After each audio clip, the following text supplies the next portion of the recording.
শ্ৰেণীৰ ছাত্ৰ মই আজি অসমৰ জাতীয় সংগীত গাবলৈ ওলাইছো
মই এতিয়া কবিতা আবৃত্তি কৰিম কবিতাটোৰ নাম আকাশ আকাশ আকাশ আকাশ ইমান আকাশ লাগে ইমান ভাল পৃথিৱীৰ এখন ঘৰ আকাশ তাৰে চাত বেলি পৰি পিছত খালি নেকি গছৰ আগৰ ৰঙা ৰ'দে চালে তুমি বতাহে দেখেৰে আলি বলে নাই লৈ যায় কুবেৰে ভৰি পিছে নাই নমস্কাৰ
Apa ভাই বনি মিলিত ঠাকুৰ দেউতা অমল দেৱত কৰি মোৰ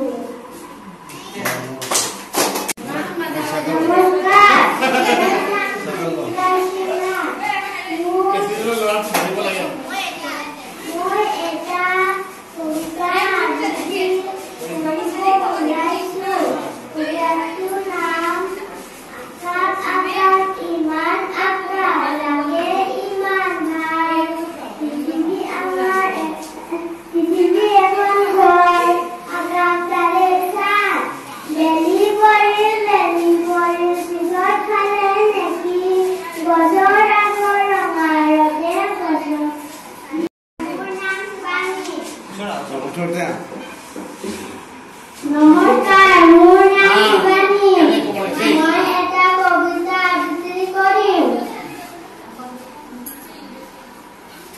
আকা আকা ইমান আকা লাগে ইমান ভাল পৃথিৱী এখন ঘৰ আকাশ তাৰে চাই বেলি পৰি পিছত খালে নেকি গছৰ আগৰ ৰঙা ৰ'দে চাৰে ঝুমি ঝুমি বতাহ আহে বেগেৰে আলি হলে নাই নৈ যায় কুবেৰে ভৰি পিছে নাই নমস্কাৰ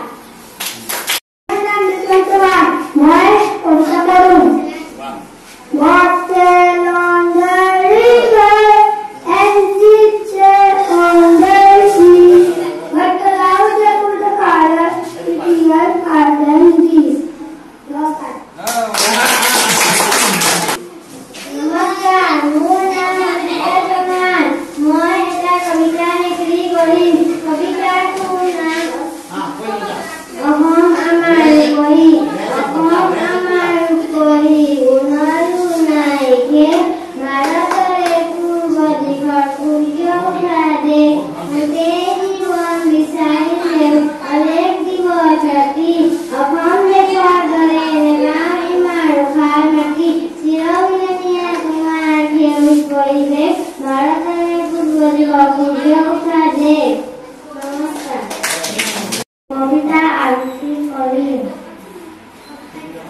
লঘুন একোটা নাখাওঁ আজি একেবাৰে ভোক নাই আছে যদি আদাকে চিৰা দিবা ভাল চাই জয় মোক খেলাকে গাখীৰৰ খৰ পাৰে তেজুলি দূৰ দেখি লৈ আহ একালে নাই যদি মালভোগ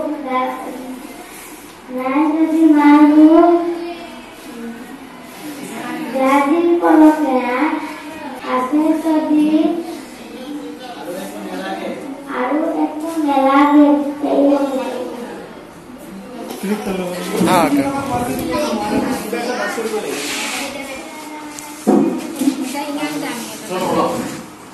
প্ৰতিষ্ঠাৰ আজি ৰবি জয়ন্তী আন্তঃ স্কুলৰ প্ৰাক্তনত আজি স্বৰ্গীয় আৰ্য সভাৰ সভাপতি মহোদয় আৰু উপস্থিত আমতলা ইংৰাজী বিদ্যালয়ৰ প্ৰধান শিক্ষয়িত্ৰী আৰু আমতলা ইংৰাজী বিদ্যালয়ৰ আমাৰ সহকাৰীসকল আৰু উপস্থিত এই আমতলা বিদ্যালয় ছাত্ৰ ছাত্ৰীসকল আমি ইয়াৰ আগন্তুক ৰবি জয়ন্তী উদযাপনৰ উদ্দেশ্যৰে আজি আমি ইয়াৰ অনুষ্ঠান এটা পাতিছোঁ যাতে ভৱিষ্যতে কবিতা আবৃত্তি হওক ভাল দিশত যাব পাৰে তাৰ কাৰণে এইটো এটা ভাল অনুষ্ঠান বুলি মই ভাবোঁ চেষ্টা কৰিব লাগে চেষ্টা অবিহনে যিকোনো কাম আমি আগুৱাই যাব নোৱাৰোঁ ট্ৰাই এগেইন বুলি কোৱা কথা আমি সকলোৱে জানো গতিকে আমি সদায় ট্ৰাই কৰিব লাগে ইয়াকে কৈ মোৰ বক্তব্য সামৰণি মাৰিলোঁ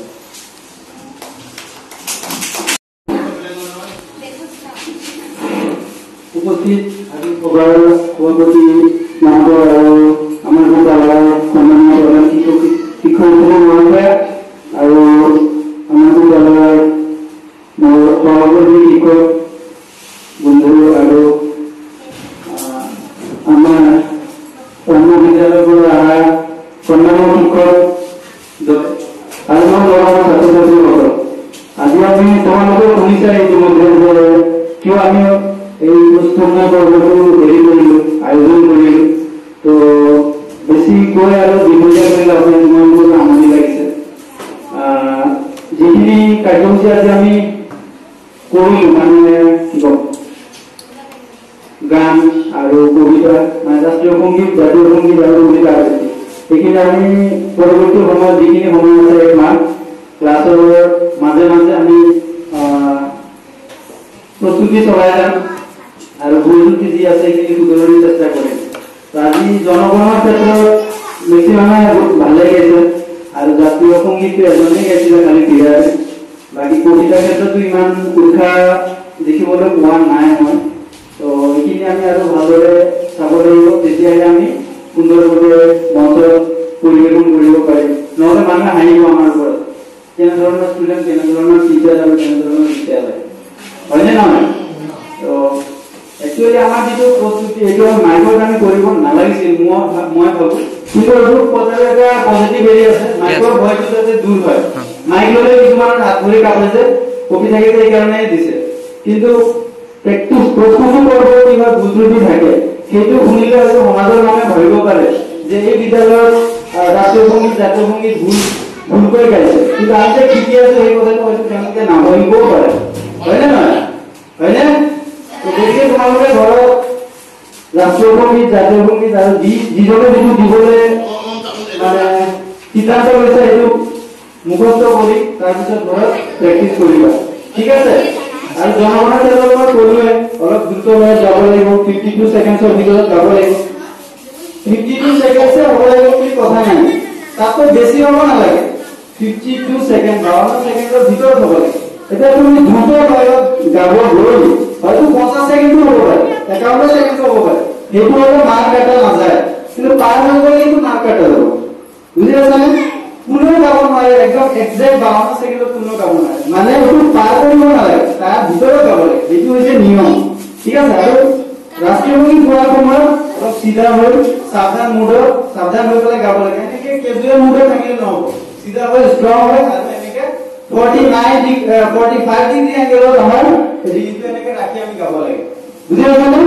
এনে গাব লাগিব, কেজুৱেল মুডত থাকিলে নহ'ব, সাৱধান হৈ চিধা হৈ এনেকে হৈ তাৰপিছত গাব লাগিব, ওকে? আৰু জাতীয় সংগীতৰ ক্ষেত্ৰত তেনেকুৱা কোনো নিয়ম নাই, সময়ৰো কোনো বাধ্যবাধকতা নাই, হয়নে ছাৰসকল? তো এইটো তোমালোকে ফলো কৰিবা, গাবা আৰু ভালদৰে লাইন কেইটা স্পষ্ট কৰিবা, ঠিক আছে? আৰু বেছি দীঘলীয়া নকৰোঁ, ক্লাছত আমি পিছত পৰৱৰ্তী সময়ত কৰিম। থেংক ইউ, সকলোকে ধন্যবাদ জনাই মই সামৰিছোঁ।